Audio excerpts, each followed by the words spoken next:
They try to find her mother, but they forgot her daughter was trained for war. Before we begin, pause for a second. If you've ever watched someone powerful abuse their position just because they could, if you've ever seen someone humble and kind get stepped on for simply existing, then this story is for you. Hit that subscribe button right now because on this channel, we tell the untold struggles, and this one will make your blood boil, then give you hope. The neighborhood of Willow Creek Estates looked perfect from a distance. Manicured lawns, white fences, mailboxes that gleamed like soldiers standing at attention. But perfection has a cost. And in this place, it came in the form of the Homeowners Association, known simply as the HOA. At the center of that machinery sat Richard Blevins, the HOA president, a man with a pressed suit, a permanent scowl, and a belief that the neighborhood was his personal kingdom. And living quietly at the edge of that kingdom, in a small brick house surrounded by rose bushes, was Mrs. Ethel Johnson, a 76-year-old widow, church treasurer, and grandmother to nearly everyone's heart. Ethel's husband, Clarence, had been a Navy man. He'd passed away 4 years earlier, leaving behind his medals, his service flag folded neatly on the mantel, and a small pension that Ethel lived on with pride but not abundance. She kept her yard tidy, her porch swept, and her heart humble, until one morning, a letter appeared taped to her front door. Bold red letters screamed, "Notice of violation, HOA infraction." Her hand trembled as she read. Failure to maintain uniform property appearance. Grass length exceeds HOA regulation. Fine, $250. Ethel frowned. She looked at her lawn. It wasn't even an inch too long. "Lord have mercy," she whispered. "This can't be right." She called the HOA office. A cold voice answered. "HOA office. Please hold." After 5 minutes of silence, Richard himself picked up. "Mr. Blevins speaking." "Sir, this is Mrs. Johnson on Maple Lane. I received a violation notice." "Oh yes," he interrupted. "We've had several complaints about your property. Grass, faded shutters, and," he paused, as if savoring the insult, "an unsanctioned garden gnome." "My husband put that gnome there before he passed," Ethel said softly. "Ma'am," Blevins replied, his tone dripping with condescension, "sentiment doesn't override policy. Either remove it or face additional fines. This neighborhood maintains standards." Ethel held the phone in silence. Her throat burned. "All due respect, Mr. Blevins," she said finally, "my yard's clean. My roses are blooming. Ain't no reason for all this." But he'd already hung up. That was the first fine. Over the next month, 3 more arrived. One for trash bins visible from street view. Another for improper fence coloring. A third claiming her mailbox did not reflect HOA-approved paint tones. Each fine came with a threat. Failure to comply will result in lien placement and potential foreclosure. Ethel's hands shook as she opened the letters. The same signature, Richard Blevins, was always at the bottom, bold and smug. Her savings dwindled. Her sleep faded. And the roses? They began to wilt. When Ethel's daughter, Lieutenant Commander Maya Johnson, got the call, she was halfway around the world, deployed with a Navy SEAL unit on a classified training mission. Her mother's voice was thin and tired over the phone. "I'm okay, baby. It's just some folks don't want me here no more." "What folks?" Maya asked, her jaw tightening. "HOA people. Keep saying I broke rules. I paid what I could. I just don't want trouble." Maya said nothing for a long moment. Then, in a low, deliberate voice, she said, "Mom, you've never broken a rule in your life.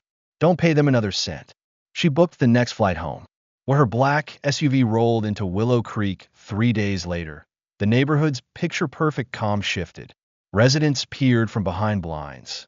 They saw a tall, athletic black woman in uniform, clean-cut, focused, and radiating quiet authority.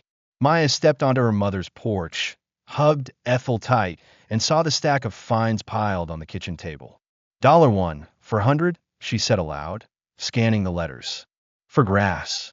Ethel sighed. "He said I could lose the house." Maya clenched her jaw. "No, ma'am. Not on my watch." That night, Maya dug through the HOA bylaws like she'd been trained to analyze enemy intelligence. She highlighted inconsistencies, vague language, unauthorized fee increases, even signatures that didn't match. By sunrise, she had a file thicker than Blevins' ego. If you're still watching and your heart's pounding because you know how this feels, hit that subscribe button right now. Because this fight, it's about to explode. And trust me, the way Maya turns this around will leave you clapping. The next HOA meeting was held in the community hall. White walls, framed photos of neighborhood events, and a podium where Richard Blevins ruled like a small-town dictator. Next order of business, he announced, property violations. Mrs. Johnson, Maple Lane. The crowd murmured. Maya rose from her seat and walked to the microphone. Excuse me, I'll be speaking on her behalf. Blevins looked irritated. And you are? Maya Johnson, her daughter, Lieutenant Commander, United States Navy. The room shifted. Quiet respect meeting loud discomfort. I'd like to address these fines, she continued. According to your own bylaws, Section 4.3, Article 7, all notices require 2 photographic evidences of violation. Yet my mother's notices have none. Can you produce them? Blevins blinked. That's administrative detail. Then there's Section 5.2.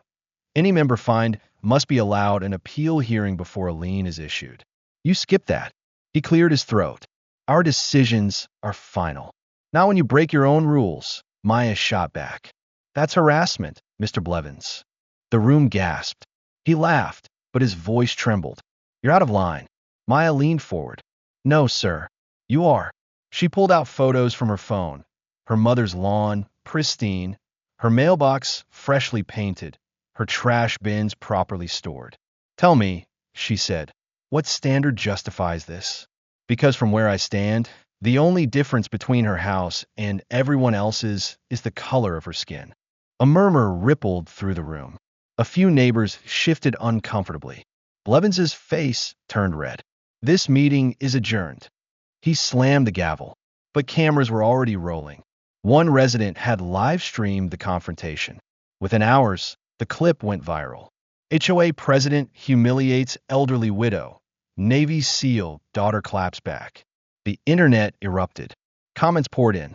Respect to that daughter. They tried the wrong one. Expose that HOA.